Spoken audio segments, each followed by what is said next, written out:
Alors, il s'est passé pas mal de choses cette semaine parce que Susu couve et je vais en reparler juste après. Alors, pour l'instant, les semis de courges, c'est pas terrible. J'ai recommencé là ce matin puisque j'ai fait ça lundi soir. Là, on est dimanche et j'ai trop arrosé. Donc, je crois que les graines commençaient à se gâter. Du coup, j'ai recommencé. Il n'y a que potiron raide ici. Bon, j'ai remis la terre, mais c'est en train de germer. Sinon, j'ai tout recommencé là. Cornichons, pas de souci. Là, c'est vraiment les premiers à sortir. Ici, c'est un petit peu plus en retard, mais c'est en train de germer aussi. Concombre, là et là, ça germe. Et ici, j'ai ressemé. Donc, j'ai pas pris de risque. J'avais bien vu que le terreau était trop humide et qu'il commençait à avoir des zones de moisissure au milieu. Alors, j'ai recommencé pour pas perdre plus de temps. Alors, les tomates, je vais mettre une lumière plus naturelle, voilà. Alors, physalis, ça germe. J'en ai retiré déjà pas mal des pousses. Regardez, toutes les graines se sont mises à germer. Et encore, j'en ai retiré pas mal. Donc, je continue délicatement à retirer des pousses de physalis. Vraiment, surtout dans une petite motte comme ça, on va garder un seul pied, hein. Regardez-moi ça. Il y en a vraiment beaucoup, hein. Voilà, c'est pas évident sans compromettre le pied principal, hein. Tomates, pas de souci. Les plus en avance, c'est les romaines striées, vous voyez. C'est les plus avancées, celles qui avaient jamais en premier. Et vous voyez ces pieds-là. Cotenaille, les 3 pieds à l'arrière. Et ici, surtout, joyau de l'Idaho. Ces pieds-là ne filent pas comme les autres. Vous voyez? Et ça, j'avais déjà constaté l'année dernière parce que c'est des variétés naines. Ça va faire une tige beaucoup plus épaisse et un peu moins en crayon que les autres. Et ça, c'est un bon avantage si on est, si on peut pas leur offrir une lumière avec un spectre lumineux vraiment parfait. Cotenaille et puis joyau de l'Idaho, même si joyau de l'Idaho est un petit peu long à germer, un peu plus que les autres. C'est assez positif pour ça. Bon, ici, là, les pieds en hivernation comme d'hab. Ici, mes aubergines blanches rondes à œufs, ça s'est enfin mis à germer. Et ça fait seulement 3 jours, hein, vraiment que c'est sorti comme ça. Et puis là, ici on le voit mieux dans ce pot-là. Juste ici, il commence à pousser. Et puis bien sûr, là comme d'habitude, je continue toujours de surveiller les aubergines Black Beauty. Quand il y a trop de pousses qui sortent, celle-ci elle frisote un petit peu, donc je vais laisser sa copine sortir. Et puis si la deuxième pousse est plus belle, je laisserai la deuxième. Et puis voilà, on commence à avoir des vraies feuilles au poivron long des Landes. Et donc ici, ça suit son cours. Alors pour les œufs, ils ont été mis à plat hier soir, j'ai tout miré. J'aurais pu le faire vendredi parce que sachant qu'on sera à J+21 demain soir, mais vendredi pas du tout eu le temps. Alors, il y a bien 36 œufs sur 48. Mais du coup, ça faisait 12 et non pas 10 que j'ai retiré. 6 œufs clairs et 6 qui étaient avortés. Bon. Donc hier au mirage, j'en ai retiré 5. Donc on en revient à 31. Sur les 31, il y en a 6 à surveiller parce que le développement embryonnaire, il manque un peu par rapport aux autres. Mais l'embryon était vivant. Il y en a 4 sur 6, c'est sûr, l'embryon était vivant. 2, vraiment, j'avais un doute. Et puis celui où la poche d'air est sur le côté. D'ailleurs, j'ai fait un marquage. Ici, j'ai marqué la zone de la poche d'air parce que le petit va peut-être falloir de l'aide. Hein, lui, forcément, je pense qu'il va vouloir percer la coquille dans la zone habituelle, la zone arrondie de l'œuf. Et puis, peut-être qu'il va tomber à côté de la poche d'air. Donc, c'est vraiment sous surveillance. À moins que l'embryon lui-même ait une bonne posture dans l'œuf, que tout se soit adapté à ça. Et dans ces cas-là, ça pourrait bien se passer. Mais j'ai quand même fait un repère. Voilà. Par contre, ici, dans la couveuse, il n'y en a que 21. Puisqu'il y en a 10 hier soir qui sont partis pour Susu. Susu qui était uniquement sur des œufs factices depuis dimanche. Donc forcément, je vous dis, à chaque fois que je tourne des images, il se passe quelque chose juste dans la suite. Donc j'espère que ça va pas lui faire bizarre d'avoir des poussins aussi rapidement, mais j'ai pas trop le choix. Il y avait 3 œufs factices, des vrais œufs factices, plus 3 œufs, en fait c'était des balles de ping-pong. J'ai mis que les blanches, puis j'ai gratté l'écriture noire dessus. puisque on avait été à Point Vert pour racheter des granulés pour les poules, et puis ils avaient plus d'œufs factices, ils étaient en rupture de stock, donc du coup il a fallu en urgence faire quelque chose. Je voulais être sûre qu'elle tienne bien le nid avant de lui mettre des vrais œufs, quoi. Hein. Normalement ça devrait bien se passer, là le nid elle le tient bien. Il y a eu mardi, mercredi, elle avait du mal à m'attendre pour sortir manger le matin, elle était un peu impatiente dans le seau. Et là, depuis jeudi matin, c'est moi qui dois la sortir de force pour qu'elle vienne manger. Donc c'est exactement ça que je voulais. Je veux vraiment qu'elle soit assidue totalement sur ses œufs pour rien compromettre. Donc il y a 10 œufs. Sur les 10, il y en a 6 ou 7 qui sont plutôt petits. J'ai essayé pour en mettre le plus possible, pas le mettre des œufs trop gros non plus.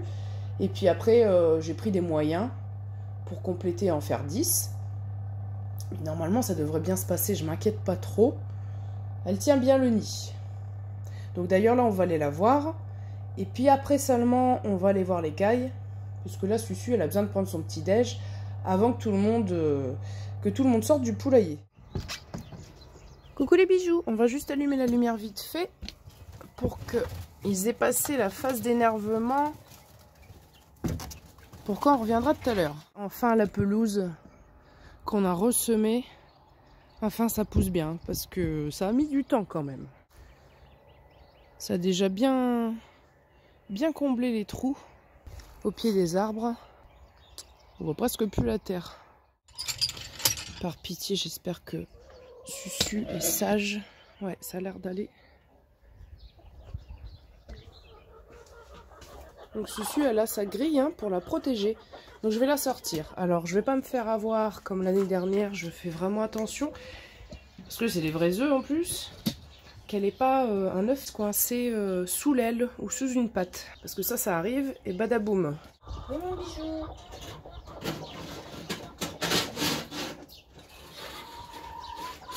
T'as des vrais œufs en plus.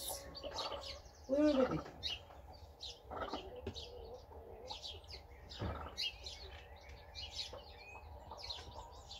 Oh,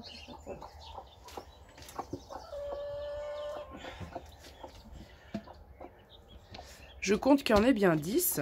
Donc au début, elle a les pattes un peu groggy. Ah mon bijou. Ah oui, je vais te mettre des graines. Là, tu vas t'énerver sinon. J'arrive.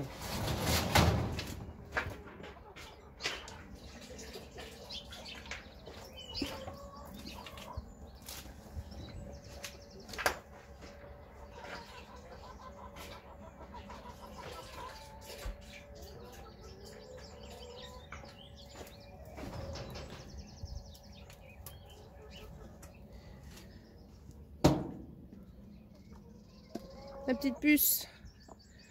C'est surtout le matin hein, qu'elle se dégourdit bien les pattes, qu'elle fait le plein d'énergie, puis après elle bouge plus.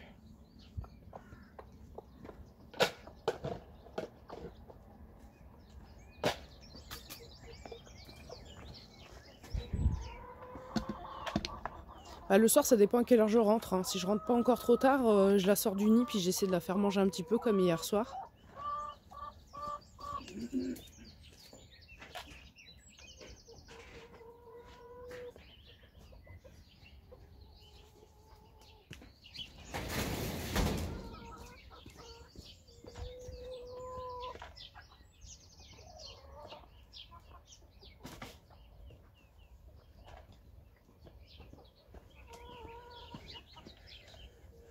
Alors je sais pas si elle va nous le faire, mais souvent elle secoue ses plumes en poussant un hurlement qui fait généralement paniquer tout le monde quand elle fait ça à côté des autres poules. Et c'est marrant parce que quand Chéri est à côté, il se met aussi à crier quoi. Et ça c'est parce que madame est toujours un peu hystérique. Et là on voit, même si elle n'est pas sur les œufs, son plumage est toujours gonflé. Hein. Elle se gonfle toujours un peu. Hein.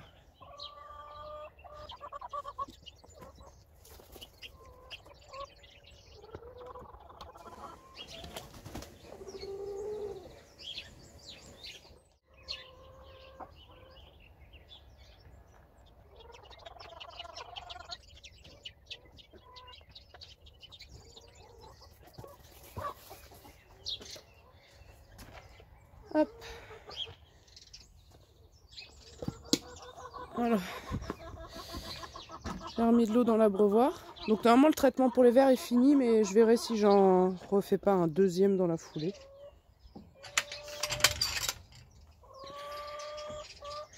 Bah là à peu près calme ce matin. Hein. D'habitude elle fait plein d'allers-retours d'une gamelle à l'autre. Ah ma Susu. Donc là c'est son moment. Tranquille avant que je sorte les autres. On va manger quelques graines sèches. Mais souvent ça dure pas bien longtemps.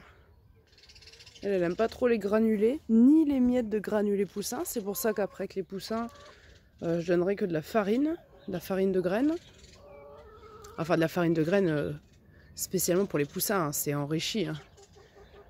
Et puis voilà, parce que les miettes de granulés, elle en veut pas.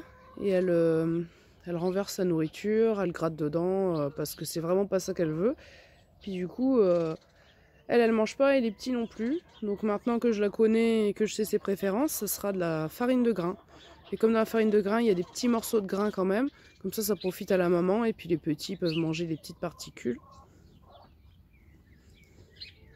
Oh bah dis donc, c'est rare qu'elle passe du temps à la mangeoire sèche. Ah bah Susu. Oh oui.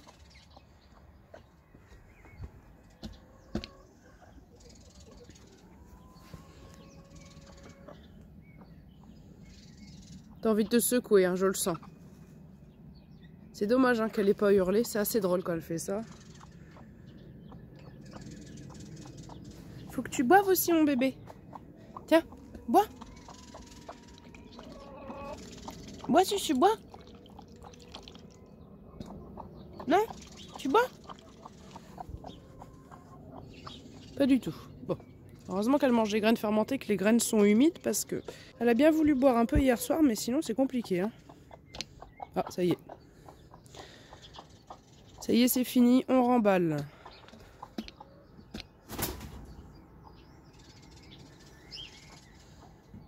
Attention à l'atterrissage. Hein. Des fois, ça s'est un peu tombé comme une crotte là. Voilà, ça va. Elle y va délicatement parce que là, avec 10 œufs, il n'y a pas beaucoup de marge sur les côtés quand même. Allez.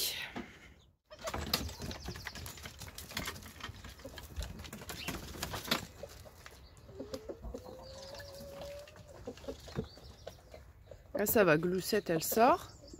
Allez, Glouglou. Parce qu'hier, elle n'était pas sortie. Hein. Chéri pose un peu plus sa patte. Bon, rien de miraculeux non plus, mais... Bon, là, c'est un peu à froid le matin, mais... Ah, il marchouille un peu. Hein. On va se contenter.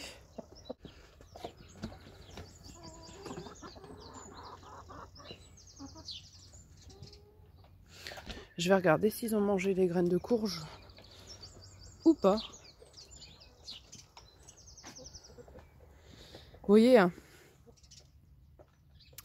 c'est pas un succès fou. Hein, faut qu'ils mangent les graines de courge contre les vers. Si on compte là-dessus uniquement, ouais, un peu difficile.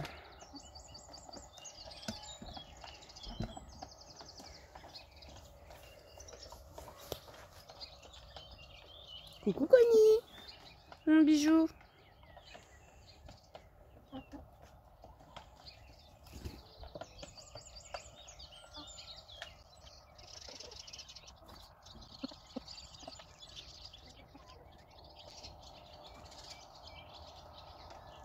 Eh tiens, on va regarder les crottes. S'il n'y a pas de verre ou quoi que ce soit. Je vais être gentille, je vous filme autre chose pendant que je regarde.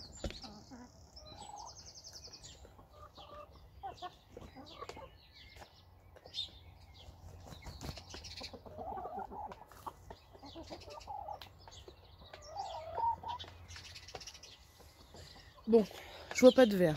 Après, la couleur est toujours un peu jaunâtre. Hein. Je sais pas combien de temps il faut pour que ça passe. Après, peut-être que je lui ferai un traitement vert de jabot. Mais là, je crois que c'est pendant 5 jours. Il faut lui mettre le produit directement. Bah oui, sur ma plante. Ouais, il arrive à se démerder un peu pour cocher. Il recoche un petit peu.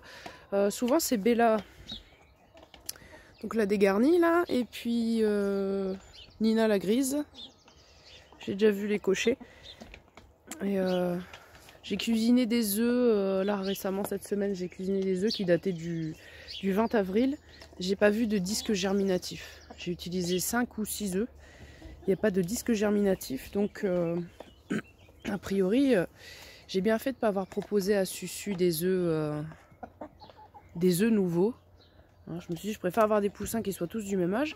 Et niveau fécondité, à cause du problème de pâte de chéri, ça a l'air assez compromis. Puis je crois que j'ai eu raison, hein, parce que là, le temps qu'ils se remettent un peu en selle, ça va pas être une fécondité extraordinaire. Hein. Mais bon, on dirait qu'il s'adapte un petit peu. Après, de là à plus le voir boiter du tout, j'y crois pas des masses. Mais bon, si ça s'améliore encore un petit peu, ce sera déjà ça. Voilà, on va aller voir les cailles. On dit au revoir à Susu qui normalement, si tout se passe bien la prochaine fois, aura des poussins. Ça va mon bijou? Oh, t'es toute gonflée. Oh mon bijou.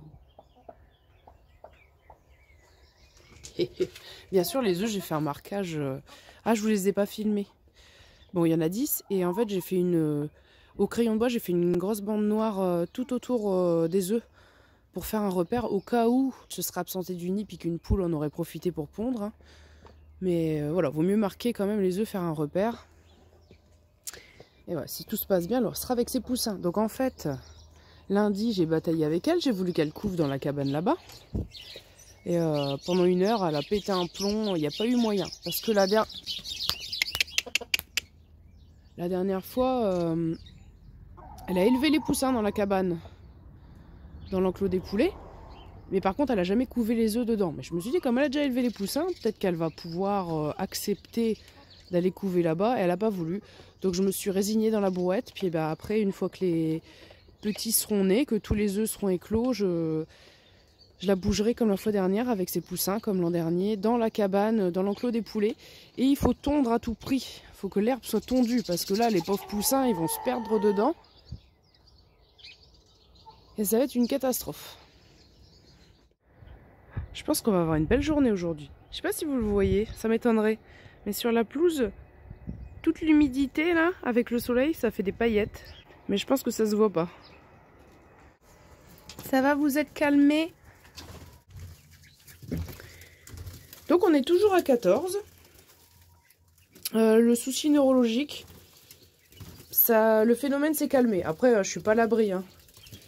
Et même le petit Michael là... de temps en temps, il faut vraiment que je cherche. J'arrive à le repérer. Mais c'est pas toujours évident. C'est que parfois, il a des petits moments de mou où ça se voit un petit peu qu'il a la tête abaissée. Mais sinon, c'est à peine si on arrive à le repérer par rapport aux autres. Donc pour l'instant, tout se passe bien. Rien à signaler. Puis ça grandit bien. Hein. Ça fait déjà des petites cailles. Hein. Bon, on peut déjà faire la distinction et sexer un petit peu. Là, par exemple, c'est un mâle. Puis ça lui fait même une couronne marron. Derrière la tête.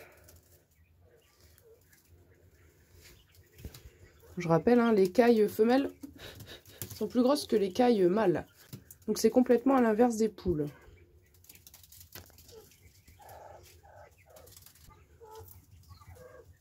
À chaque fois que je suis là, même le soir quand je vais nettoyer la cage, le mâle il est complètement excité. On dirait qu'il essaie de me prouver quelque chose et il veut cocher les femelles. Alors des fois c'est la panique parce qu'elles n'ont pas trop envie et qu'il est un peu insistant. Mais ouais, à chaque fois. Alors des fois je l'embête.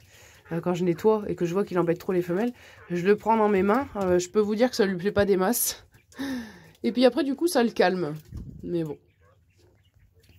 D'ailleurs, je pense que j'en aurais pas beaucoup comme lui. C'est le seul mâle. Il n'y a que quand il était petit, ça arrivait 2 ou 3 fois. Mais sinon, je l'entends jamais pousser le cri symbolique des mâles. Qui casse un peu les oreilles, hein, pour tout dire. Lui, c'est des petits cris un peu spéciaux. J'ai jamais eu le cas de figure jusqu'alors. Il est vraiment, vraiment original. Et je m'en plains pas. Qu'il pousse pas ses hurlements stridents comme font toutes les cailles mâles. Ouais, il est assez original, puis tout marron comme ça. Donc on va profiter, hein, le temps que Le temps que ça dure et que je sois pas obligée de changer de reproducteur. J'en aurais peut-être pas deux comme lui, hein, même si au début hein, c'était tendu et qui m'a amoché des femelles, mais bon. Et voilà, quand elles en ont marre, elles vont se cacher dans la cabane et elles bougent plus, le temps que ça lui passe. Donc voilà, les caïtos, pardon, on est toujours à 14. Et rien de spécial à signaler. Donc tant mieux, hein. Vaut mieux ça qu'avoir un milliard de choses à raconter parce que tout se passe mal. Tant mieux, tant mieux. Alors, on va regarder si on a des survivants. Je rappelle, il y a eu des gelées nocturnes cette semaine. Surtout mardi matin et... Oula. Surtout mardi matin et mercredi matin. Alors mercredi matin, gelée blanche carrément. Alors artichaut, faut qu'ils se réhabituent à leur transplantation, mais ils sont en train de me faire des vraies feuilles. Donc tout doucement ça va aller. Mais j'ai l'impression que voilà, la petite pousse qui est en train de pousser dans la vieille tête d'artichaut, le temps qu'elle se réadapte comme ça, il faut pas être trop pressé. Alors ici, ma foi, ça m'a pas l'air mal du tout. Moi je conseille pas hein, de vous, comment dire, de n'avoir que ça pour faire vos plans. Vaut mieux dans la maison, en lieu sûr, parce que c'est toujours un petit jeu risqué. D'ailleurs j'ai des trucs qui poussent, je sais même pas ce que c'est, je vais pas laisser. Donc artichaut devant. On voit d'ailleurs que celui-là il s'en sort quand même mieux que les autres. Et pied de tomate, pas mal hein. Franchement, joli. Ça va commencer à être trop étroit pour lui d'ailleurs. Ouais, bon, à moins qu'il annonce des gelées, mais je crois que là on est tranquille. Je vais le maintenir ouvert. Je me suis débrouillée pour le coincer, que ça reste ouvert. Et puis comme ça pourra continuer à s'épanouir. Et oui, le crépi a été fait de lundi à mercredi. Les ouvriers qui sont venus, et je vais vous le montrer aux autres endroits où ça a été fait aussi. Ici aussi, et côté champ.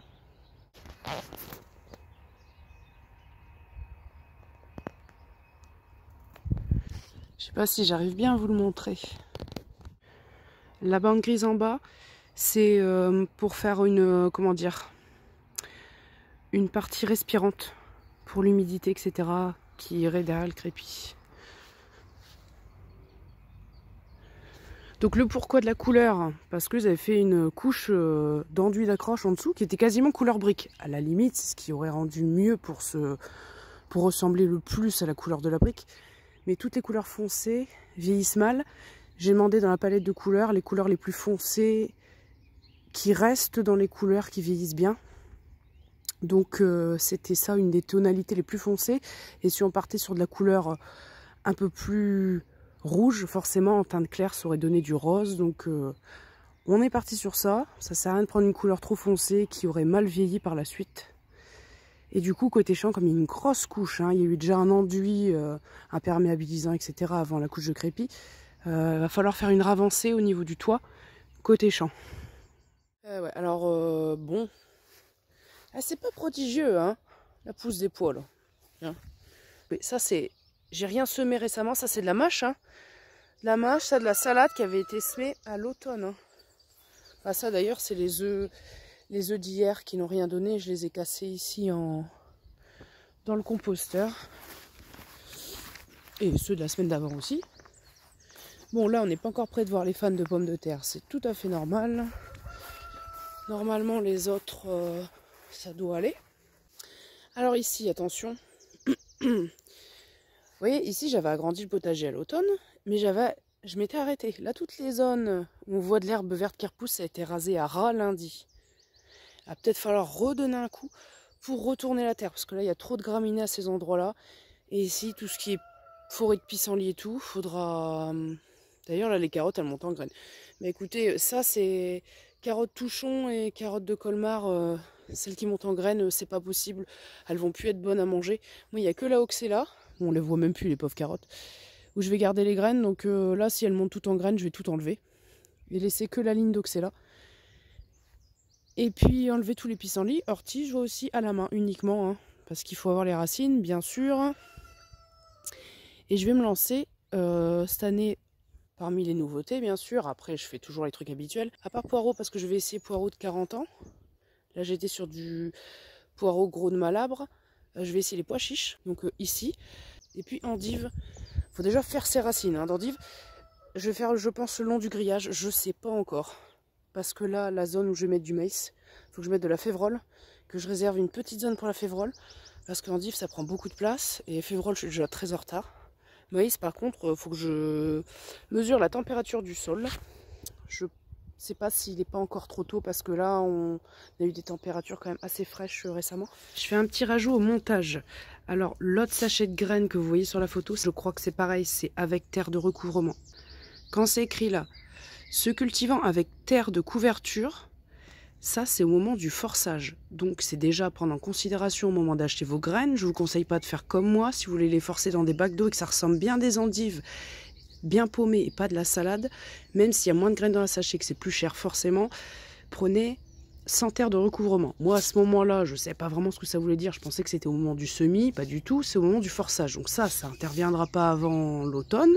L'automne est durant l'hiver, mais prenez déjà ça en considération si vous voulez faire dans des bacs d'eau pour le forçage, etc. Donc il faut déjà cultiver les racines, il va falloir les faire sécher quelques jours à l'air libre, des jours où il ne gèle pas, où il ne pleut pas. Bref, on en reparlera ultérieurement. Celles que vous n'utilisez pas, il faut les conserver vraiment très au frais. Puis celles que vous voulez forcer en cave, ou si vous n'avez pas de cave, dans un endroit vraiment bien sombre, idéalement une température minimum 14 degrés. Si vous voulez que ça pousse bien, idéalement jusqu'à 17. Bref, à tout prix dans le noir, faut pas du tout que ça verdisse, sinon ça sera immangeable et ultra amer. Mais c'est surtout pour que l'endive soit bien paumée. Il faut sans terre de couverture. Après, si vous les forcez dans la terre, c'est très long à pousser, c'est pas ce que je vais faire. Si vous les forcez en terre avec les grenouilles chantent, avec une grosse couche de terreau, de paille, etc. au-dessus, là, vous prenez avec terre de couverture, mais généralement, vous les forcez dans des bacs d'eau. Des bacs d'eau ou même de terreau, mais bon, autant faire avec de l'eau et pas s'embêter. Là, prenez sans terre de couverture. C'est déjà à prendre en considération à l'achat des graines, donc je le précise tout de suite. Et pour les semis, on n'est pas encore trop en retard. Si vous êtes dans le sud de la France, je vous le conseille pas, mais bon, vous pouvez toujours essayer, mais ça m'étonnerait fortement que ça fonctionne pour vous. Là, va falloir attendre quand même que les risques de gelée soient écartés, mais on peut tenter déjà un semis maintenant, sinon ça attendra la mi-mai. Et aussi, c'est un légume très gourmand. Donc, si vous comptez mettre des tomates ou des légumes fruits, des légumes qui vont être très demandeurs en nutriments l'année d'après, mettez pas les chicorées à cet endroit-là. Ça va pas mal épuiser votre sol. Aussi ça à prendre en considération. Et il faut beaucoup d'espacement. Laissez vraiment un pied, seulement un pied, bien éclaircir, assez espacé. Donc je vous laisse faire des recherches pour les espacements les plus parfaits et la terre bien aérée. Il faut éviter qu'il y ait des obstacles, des cailloux, des morceaux de tuiles, d'ardoise dans le sol. Si possible, ça c'est pour avoir des racines bien coniques pour qu'ils soient plus facilement stockables dans des bacs d'eau. Après, c'est pas grave si les racines partent en plusieurs morceaux. C'est vraiment la grosseur finale de la racine qui va faire la grosseur des endives par la suite. Donc voilà pour les infos principales si vous voulez vous lancer là-dedans. Donc bien sûr, je suis forte en théorie, rarement en pratique, donc je vous donne toutes les connaissances théoriques. Je ne doute pas que vous y arriverez peut-être mieux que moi, mais là je me lance là-dedans pour cette année, mais je ne ferai pas beaucoup de racines par rapport au peu d'espace que j'ai à disposition. Mais si vous avez vraiment beaucoup d'espace dans votre jardin, allez-y, mais bien travailler la terre, bien l'enrichir, et surtout pas compter sur le fait de pouvoir mettre des cultures gourmandes l'année d'après à cet endroit-là, à moins de mettre la dose en fumier, etc. pour réenrichir le sol, parce que ça va vachement vous l'épuiser. Donc beaucoup de boulot encore à prévoir cette année, mais ici, donc du coup, j'ai pas avancé, on n'a pas eu le temps, il y a eu plein de choses la semaine dernière, pas eu le temps d'avancer, mais on a détouré les tours du potager. Ici, il faudra qu'on rase un coup avant de retourner la terre aux zones où il y a trop de graminées, et là-bas aussi, il y a des frichés. Ça aussi, ça ira pour les poules, parce que des graines de chou kale, j'en ai pas mal, puis j'en ai encore dans le kéol. Je sais pas si je les garderai à terme par contre dans le kéol, mais ça j'en ai pas besoin. Il restera vraiment qu'une route de carottes ici. Alors pommes de terre, vous voyez, là ça a repoussé, donc le paillage que j'ai mis, puis de toute façon, regardez, il y a des oiseaux qui ont gratté. C'est pour ça que j'avais remis mon moulin. Il y a quand même eu des feuilles à l'air libre qui ont grillé, mais ça va s'en remettre. Et ouais, les fans sont bien sortis. J'avais recouvert, mais C'était pas recouvert de façon épaisse non plus, hein. J'avais pas assez de paillage pour couvrir à ce point-là. Voilà, c'est que partiellement grillé. Ça s'en remettra, c'est pas dramatique. Regardez, j'ai ça. C'était même pas voulu. Bah, je sais que j'avais mis de la monnaie du peuple l'an dernier, mais je ne pense pas que ce soit ça. Hein. J'ai même pas recherché. Ouais, en tout cas, c'est joli. Il faudra que je refasse mes pots. J'arrache tout. Bon, après, il faut voir hein, ce qui... Ouais. J'ai pas mal de graines d'œillet quand même. Il faudra que j'arrache tout. Je remette une petite couche de terreau. Et hop, je refasse mon pot. Bon, bah celui-là, du coup, je vais le laisser. Mais il y a 3 pots à recommencer. Parce qu'ici, il y a un romarin. Là-bas, il y a framboisier. Donc, je le fais pas. Puis, je récolte... Bah, ça, c'est des œillets aussi. Hein, des graines d'œillet. Alors, petite nouveauté, il y a au moins quelque chose qui est avancé au jardin, c'était pas prévu. Eh, si, regardez, on dirait qu'il a... Moi, je pense qu'on n'était pas loin de la gelée cette nuit. Hein. Ça fait un peu granuleux. Hein. Moi, je dis que la gelée n'était pas encore très loin. Donc, ça, mon père, pour m'avancer, il avait tout fauché. Il n'a pas vu qu'il y avait mes fraisiers, parce que forcément, les orties, ça s'arrête pas au grillage. Ortie, puis il y a une autre plante. Alors, j'ai essayé d'arracher le maximum, je sais pas s'il en reste. Mais ce truc-là, ça, regardez. Ça fait comme des orties, des drageons de racines et tout, c'est une cochonnerie. C'était totalement envahi, mon père l'a pas vu. Il a tout fauché mes fraisiers à ras. Je me suis dit, oh bah c'est foutu. Et ça s'est mis à repousser en des feuilles un peu vert pâle, mais... Puis ceux qui étaient trop sur le bord, je les ai réimplantés au milieu. Donc c'est des vieux pieds d'Ostara pour la partie centrale. Et ceux qui sont là un peu à l'extérieur, un peu plus beaux d'ailleurs, c'est des garriguettes remontantes. Donc Ostara, ça fait 5 ans, garriguettes remontantes, des pieds qui ont 2 ans. Et donc, la garriguette classique, il y a 6 pieds qui ont été mis lundi. Et ici, de la syrafine. Eh, regardez-moi ça. Oh, c'est peut-être du tournesol. Ah, ça va faire comme l'année dernière. Je vais mettre 10 ans à me rendre compte si c'est du tournesol ou autre chose. Bon, je vais laisser. Je vois qu'il y a une autre pousse ici. C'est pareil, tournesol, bon, faut pas trop qu'il gèle non plus. Mais ça va pas tarder à être bon pour faire des semis en pleine terre. Hein. Bref, donc syrafine, ça produit jusqu'au gelé. Garriguette, c'est censé être plus précoce. Mais regardez, c'est ma syrafine qui est déjà en fleurs. Donc j'espère qu'avec cette zone de fraisier qui est allongée, parce qu'ici l'année dernière les courgettes, courgettes et courges s'y sont pas plu. J'espère qu'avec les fraisiers j'aurai plus de chance. Et voilà, sinon là, ce week-end ça va encore être un travail titanesque. Ça sera demain et ça va falloir que j'y consacre des heures. Alors c'est sûr qu'il vaut mieux pas avoir des rendez-vous, être pris par le temps quand on sait qu'on en a pour des heures, à être à 4 pattes dans la gadoue, c'est pas la peine d'être tenu par des rendez-vous. Ça devrait aller mieux. Et finalement pour cet arbre là, c'est mon père qui va se débrouiller parce que les gars qui étaient venus pour élaguer, eux ils avaient pris que des tronçonneuses. Pas du tout des lagueuses avec des manches télescopiques et tout ça. Ils comptaient juste couper les branches quoi, carrément. Mon père il dit vous allez faire un carnage, donc ils l'ont pas trop mal pris. Ils ont dit bah on vous fait confiance, on vous laisse faire, donc on s'en chargera nous-mêmes. Si c'était pour faire du travail comme ils comptaient faire, c'était pas la peine. Hein. J'espère que c'est pas des élagueurs qui travaillent chez des particuliers parce que les pauvres gens, ils font pas dans la beauté je crois. Et regardez, plein de pucerons cendrés. Alors dans ces cas-là, j'enlève. De toute façon, mes choux noirs de Toscane, ils vont monter en graines. Je veux pas d'hybridation. Et c'est les graines des choux noirs de Toscane qui m'intéressent. Du coup, je pense qu'à terme, il n'y aura plus que cela. Puis les poules, de temps en temps, elles ont un petit plaisir. Du temps où elles avaient de l'herbe ici, elles raffolaient pas du chou. Et maintenant, chou, pissenlit, je peux leur donner. Ça va pas faire long feu. Allez, nounoute, tu manges ? Ah, c'est la dominée, hein, c'est la plus jeune, c'est normal.